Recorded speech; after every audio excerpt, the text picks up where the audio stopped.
ఈరోజు మన చర్చంతా సామర్థ్యం లేదా మనం రోజూ వాడే మాటల్లో చెప్పాలంటే పవర్ అనే ఒకే ఒక్క పదం చుట్టూ తిరుగుతుంది.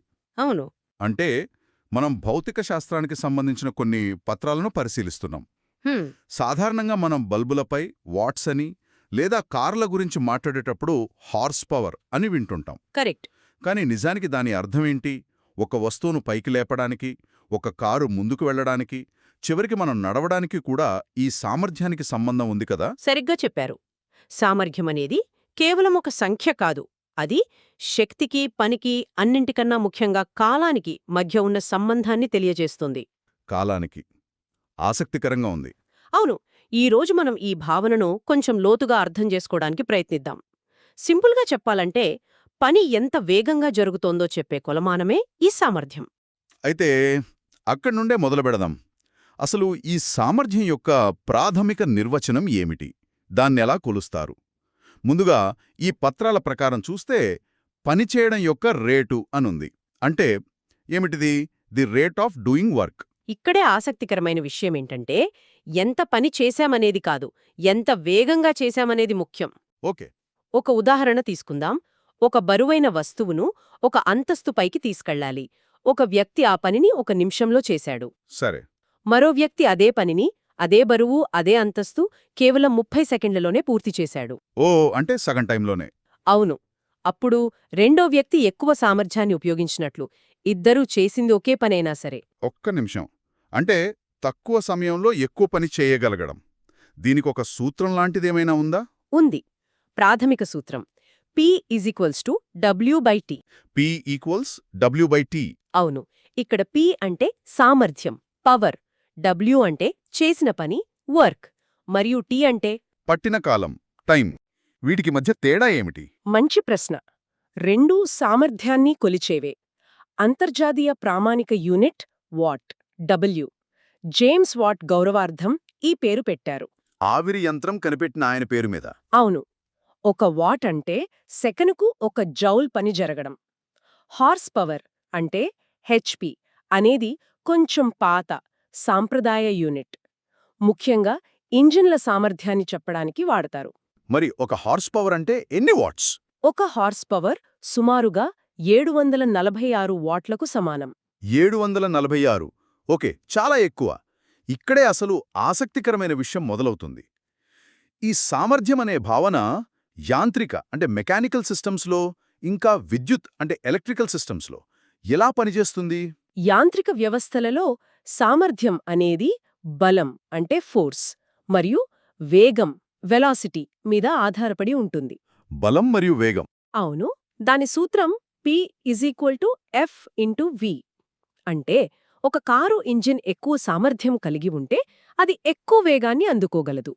అంటే పరిశ్రమల్లోని యంత్రాలు, నిర్మాణ పనులలో వాడే క్రేన్లు, ఇవన్నీ యాంత్రిక సామర్థ్యానికి ఉదాహరణలన్నమాట.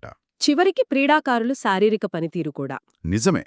మరి విద్యుత్ విషయానికొస్తే మన ఇంట్లో వాడే వస్తువుల మీద 10W, 100W, 1000W అని రాసుంటుంది కదా. కరెక్ట్. విద్యుత్ సామర్థ్యం యొక్క ప్రాథమిక సూత్రం P=V×I. V×I. అంటే వోల్టేజ్ Vను కరెంట్ Iతో గుణించడం. మనకు ఇచ్చిన పత్రాలలోని త్రిభుజం చిత్రం దీన్ని స్పష్టంగా చూపిస్తుంది. ఓ అవును. అందుకే ఒక 10 వాట్ల ఎల్ఈడి బల్బు చాలా తక్కువ విద్యుత్తును వాడుకుంటే ఒక 1000 వాట్ల మైక్రోవేవ్ ఓవెన్ చాలా ఎక్కువ విద్యుత్తును ఉపయోగిస్తుంది. ఈ వాట్స్ ఆధారంగానే మన కరెంట్ బిల్లు వస్తుంది కదా. మన కరెంట్ బిల్ కిలోవాట్ గంటలలో అంటే kWhలో వస్తుంది. దానికి దీనికి నేరుగా సంబంధం ఉంది. అయితే ఇదే నన్ను ఎప్పుడూ గందరగోళపరిచే విషయం. సామర్థ్యం, పని మరియు శక్తి, ఈ మూడు పదాలు దాదాపు ఒకేలా అనిపిస్తాయి. వీటికి మధ్యున్న స్పష్టమైన తేడా ఏమిటి? ఈ మూడింటినీ వేరు చేసేది మళ్ళీ ఇందాక మనం చెప్పుకున్నట్టే కాలం అనే అంశమే. మళ్ళీ టైమేనా?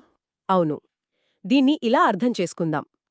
శక్తి అంటే ఎనర్జీ, అంటే పని చేయగల సామర్థ్యం, అది మనలో నిలువ ఉంటుంది. ఓకే. పని అంటే వర్క్, అంటే శక్తిని ఒక రూపం నుండి మరొక రూపంలోకి బదిలీ చేయడం. ఉదాహరణకి ఒక బ్యాటరీ నుండి బల్బు వెలిగినప్పుడు రసాయన శక్తి కాంతి శక్తిగా మారుతోంది. అది పని.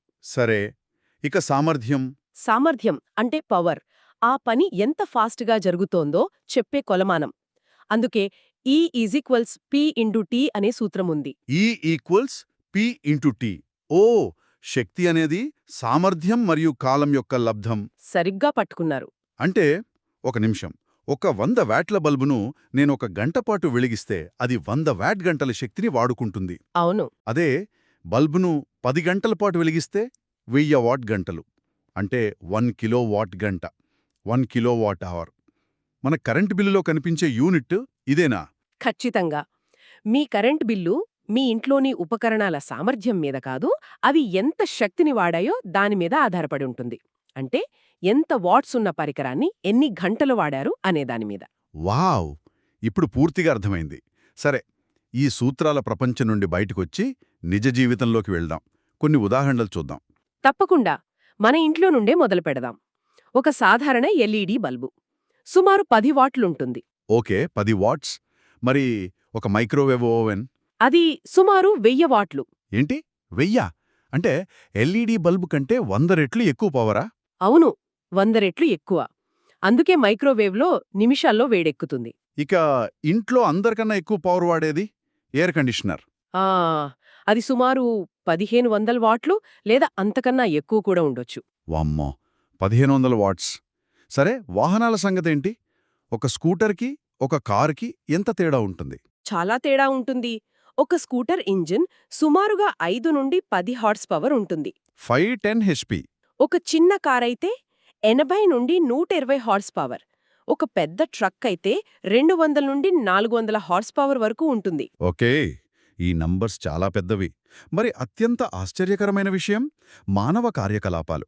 మనక్కూడా సామర్థ్యం ఉంటుంది కదా? అవును, మన శరీరం ఒక అద్భుతమైన యంత్రం. మనం నెమ్మదిగా నడుస్తున్నప్పుడు మన శరీరం సుమారు 70 వాట్ల సామర్థ్యాన్ని ఉపయోగిస్తుంది. 70 వాట్స్ అంటే 7 లెడ్డి బొరుబులను వెలిగించేంత పవర్ అన్నమాట. అవును, అదే మనం పరిగెత్తేటప్పుడు అది 500 వాట్లకు పైగా పెరుగుతుంది. ఈత కొట్టేటప్పుడు సుమారు 300 వాట్లు. ఓహ్! అంటే మనం చేసే పని యొక్క తీవ్రతను బట్టి మన శరీరం ఉపయోగించే సామర్థ్యం కూడా మారుతుంది. ఖచ్చితంగా. ఈ ఉదాహరణలు ఈ కాన్సెప్ట్కు ప్రాణం పోశాయి.